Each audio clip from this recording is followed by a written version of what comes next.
నమస్తే, welcome to our channel. ఈరోజు మనం కొరట్లకు సంబంధించి వైష్ణవి ఒక యూట్యూబర్ మరణం మనకు తెలిసింది. దీనికి సంబంధించి తెలంగాణ రాజ్యాధికార పార్టీ నాయకులు ఆకుల హనుమాన్లన్న ఈరోజు ఇక్కడ స్వగ్రామమైన మాదాపూర్కి వచ్చారు. వైష్ణవుల స్వగ్రామమైన మాదాపూర్కి వచ్చారు.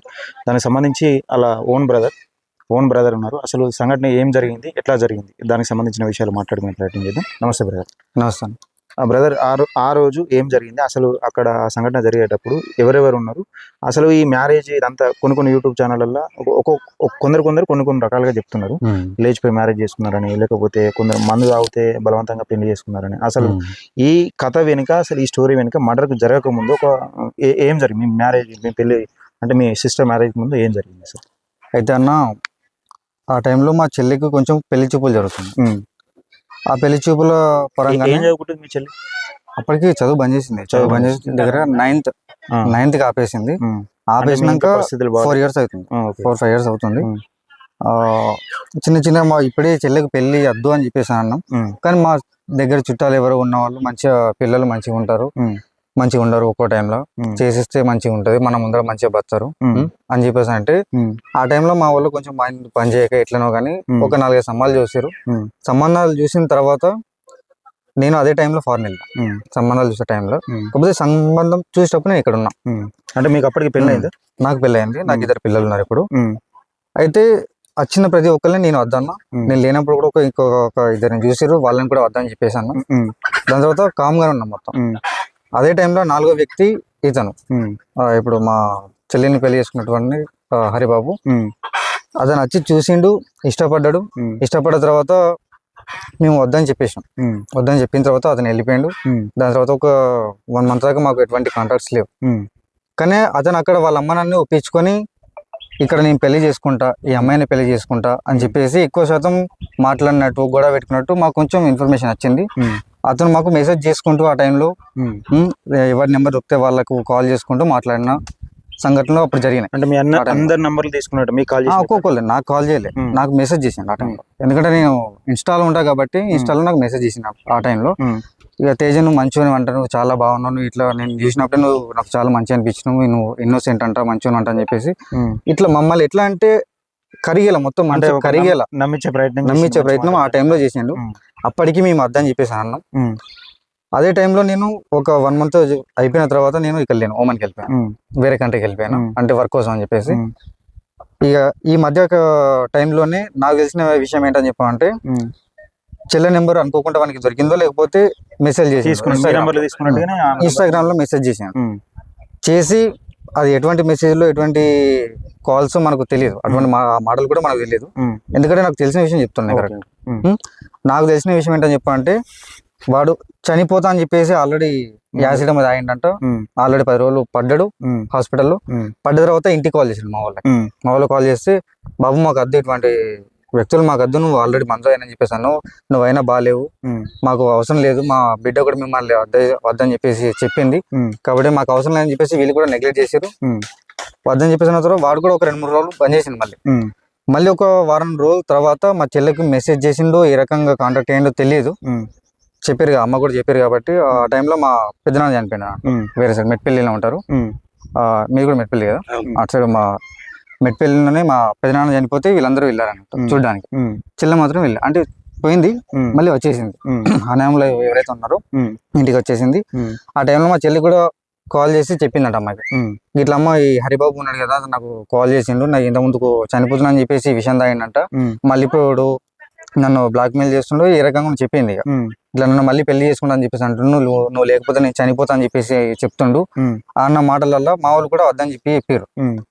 కానీ ఆ విషయం చెప్పంగా కూడా మరి మా చెల్లెకి ఏమనిపించిందో, వాడు ఎటువంటి మాయ మాటలు చెప్పిండో ఆల్రెడీ చూడొచ్చు ఈ విషయంలోనే. మనం మా ఇంతమంది అన్నదమ్ముల్ని ఇంత ఈజీగా మోసం చేసిండు అని చెప్పాలంటే ఒక ఆడపిల్ల పెద్ద లెక్కేం కాదు అంటే మిమ్మల్ని ఒక మిస్మరేజ్ చేసినట్టు, ఒక ఏదో మాయమాటలు చెప్పినట్టు. అది 8 నెలల నుంచి ఇప్పుడు మాకు వాడు ఎలా అని చెప్పాలంటే నోట్లో నాలుక లేనాడు. మేము వెళ్ళినప్పుడు మాట్లాడితే బాగా మంచిగా ఉన్నావా, బాగున్నావా, తిన్నావా, పడుకున్నావు అని చెప్పంటే గింతే, తిన్నా పడుకున్నా గంతే. ఇది చాలా అమాయకుడు మాట్లాడు కావచ్చు. పాపం వాళ్ళ అమ్మ కూడా చూసుకుంటలేదు, వాళ్ళ వీళ్ళ అన్నమ్మలు కూడా చూసుకుంటలేరు. అని చెప్పేసి మా అమ్మ ఎట్లా దగ్గరికి తీసుకుంది, మాకంటే ఎక్కువ కూడా చూసుకుంది. మేము ఎట్లా ఇక్కడ ఉంటలేం, తమ్ముడు ఎట్లా వైజాగ్ లో ఉంటుండే, నేను హైదరాబాద్ లోనే ఉంటున్నా, ఎవరి పని వాళ్ళు చేసుకుంటున్నాం. ఎంత వచ్చినా కానీ అదే మాకు ఉన్న అప్పులలో కొంచెం 10 అటు 10 అని చెప్పి కట్టుకుంటూ ఉన్నాం. ఇక్కడికి వచ్చినప్పుడల్లా బావా అని చెప్పేసి మంచిగా చూసుకున్నాం. నేనైతే ఒక 4-5 సార్లు వచ్చిన పండుగలోనే అని చెప్పేసి, చిన్న వీడియోలో కూడా వచ్చినారు. పండుగలోనే అని చెప్పేసి 5 సార్లు వచ్చినా కూడా బావా అని చెప్పేసి చూసుకోపోతే మంచిది కాదు కదా. ఎంతైనా ఇప్పుడు ఆయన బలవంతంగా పెళ్లి చేసుకున్నాడు, ఒప్పించి పెళ్లి చేసుకున్నాడు. ఆ టైంలో వచ్చిండు, పెళ్లి చేసుకున్నాడు, మా వాళ్ళ కాలమే పడ్డాడు. మా వాళ్ళు చూసుకుంటలేరు, చేస్తలేరు, ఇంత కర్రెగా ఉన్నా, నేను ఈ రకంగా ఉన్నా అని చెప్పేసి మీరు బాధపడకూడదు, మంచిగా చూసుకుంటా, పువ్వులో పెట్టి చూసుకుంటా, ఇటు సైడే ఉంటా నేను. మా అమ్మ ఒకవేళ మంచిదే ఒప్పుకుంటా, నేను పోయి అక్కడ భర్త, మీ బిడ్డని తీసుకుపోయి భర్త ఎటువంటి చిన్న గీత కూడా పడకుండా చూసుకుంటా అని చెప్పినాడు.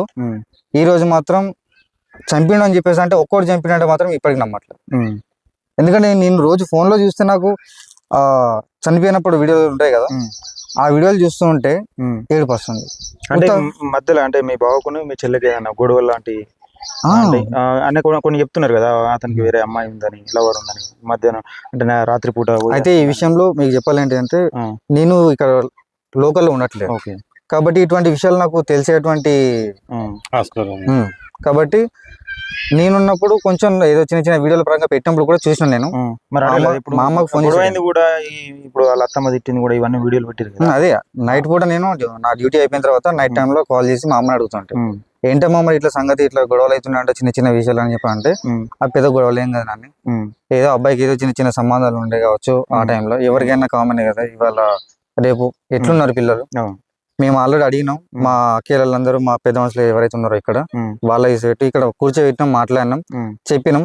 అత్తమ్మ మాకు ఏదో అనుకోకుండా అప్పుడు ఒకళ్ళు ఇద్దరు ఇట్లా సంగతి ఉండే, అది ఫ్రెండ్స్ లాగా ఉన్నాం, అంత పెద్ద ఏం లేదు, అది మీరు పట్టించుకోకండి, మీకు దండం పెడతాం, మీరు ఏమనుకోకూరి, నా మీద అపార్థం చేసుకోకూరు మొత్తానికి, అది చిన్న విషయాలు, అవి కావాలంటే మొత్తం చూపిస్తా చూడండి అని చెప్పేసి వాడు డిలీట్ చేసుకుని ఉండొచ్చు ఆల్రెడీ ఫోటోలు వీడియోలో. ఆ టైంలో లాక్ కూడా చూపెట్టని చెప్పానంట, కానీ వీళ్ళ ముందు ధైర్యంగా చూపెట్టని చెప్పాలంటే ఆల్రెడీ డిలీట్ చేసుకుని ఉండొచ్చు.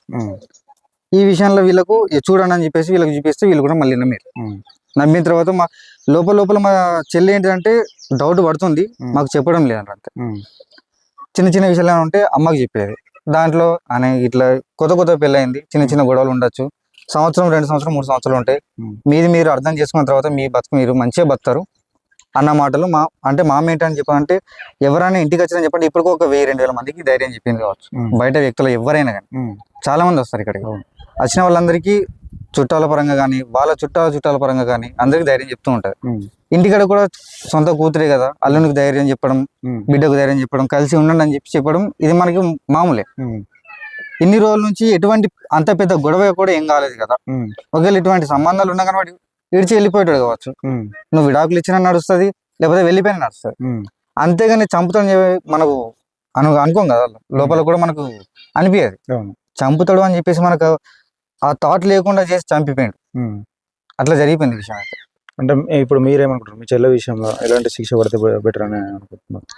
నేను మెయిన్గా చెప్పాలంటే అన్న, ఏదో మా చెల్లె యాక్సిడెంట్ అనిపోయిందంటే ఏదో నార్మల్ బాధపడతాం, అది వేరే ఉంటాం.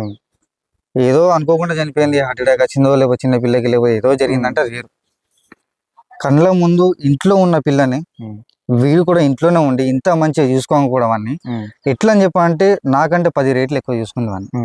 ప్రతిరోజు బిర్యానీలు, అంటే కొడుకు కూడా కాదు, ఎక్కువ ఏదో ఎక్కువ, ఇంకా పెద్ద వ్యక్తి, పెద్ద హోదా వ్యక్తి వచ్చి ఇంట్లో కూర్చుంటే ఎంత పెద్ద మర్యాదలు చేస్తామో అంత పెద్ద మర్యాదలు చేసి, వానికి తక్కువ తినడానికి తాగడానికి ఏ తక్కువ లేకుండా, బట్టకు పొట్ట ఏ తక్కువ లేకుండా, వాడు బయటకు వెళ్ళి ఒకవేళ కిరాయిలు ఉంటే కూడా కిరాయిలు పెట్టాల్సి వస్తుందేమో అని చెప్పి అన్నారు థాట్ తోటి ఇంట్లోనే ఉంచుకొని అవన్నీ చేయంగా కూడా వాడు చంపుతాడని చెప్పేసి మేము అసలు ఎక్స్పెక్ట్ చేయలేదు.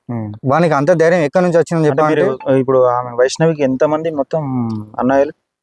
2 అక్కలు, వాళ్ళిద్దరికి పెళ్లిళ్ళు అయిపోయినాయి. పెద్దమ్మ వాళ్ళు బాగా పెద్దది, 13 మంది అన్నలు, ఒక చెల్లె చిన్న అందరికంటే. అంటే ఈ 13 మందికి ఒకటే చెల్లె, 2 అక్కలు ఉన్నారు. వాళ్ళకి మాకంటే ముందే పెళ్లిళ్ళు అయిపోయినాయి అట్లున్నారు. కానీ ఇక్కడ మాతోటి పెరిగింది అన్నట్టు, ఇక్కడే ఉన్నది. వాళ్ళు మాతోటి పెరగలేరు కానీ అంతాను ఏదో వస్తుంటారు, పోతుంటారు, రాఖీలు కడుతుంటారు, చూస్తుంటారు. చెల్లి ఏంటని చెప్పంటే, అందరం ఇక్కడ అన్నములందరం ఒక కాడనే ఉన్నాం కాబట్టి అంత ప్రేమగా చూసుకోవడం జరిగింది. అసలు ఎక్స్పెక్ట్ చేయాలి, ఇప్పుడు కూడా నమ్మబుద్ధి అయితే లేదు తను చనిపోయిందని చెప్పానంటే.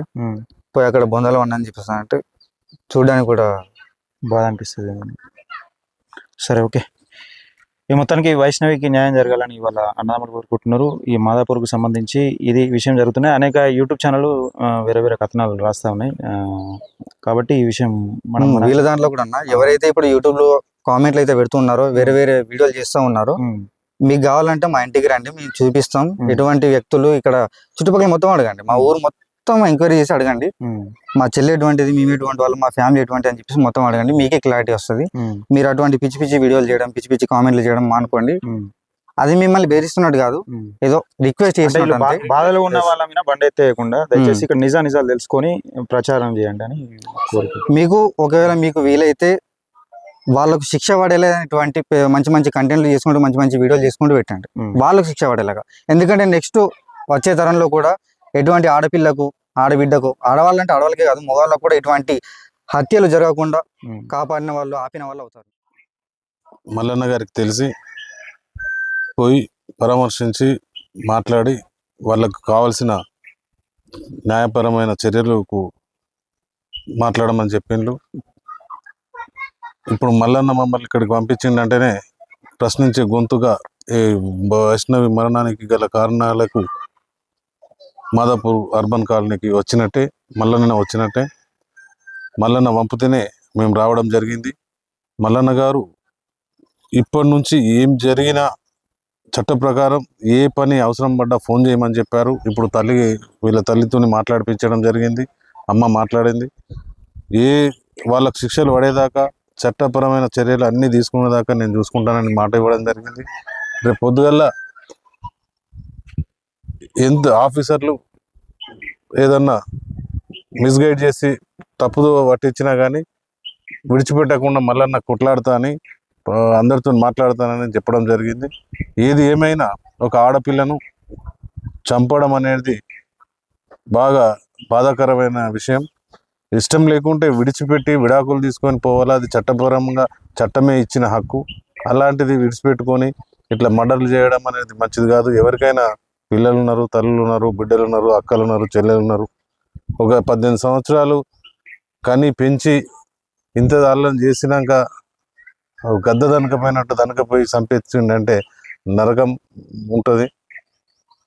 భవిష్యత్తులో ఇటువంటి జరగకుండా చట్టాలు కఠినంగా అమలు పరచాలి. ఫ్యూచర్లో ఆడపిల్లల్ని కానీ పెంచాలంటే కూడా ధైర్యం ప్రజలకు, రాష్ట్ర ప్రజలకు, కన్న తల్లిదండ్రులకు రావాలంటే కూడా ఒక మంచి తీర్పునిచ్చి నేరగాళ్లకు మంచి శిక్షలు కఠినంగా అమలుపరిస్తేనే రేపు పొద్దుగల భావి తరాలకు ఆడపిల్లలను కానీ పెంచినా కానీ ధైర్యంగా ఉంటుంది.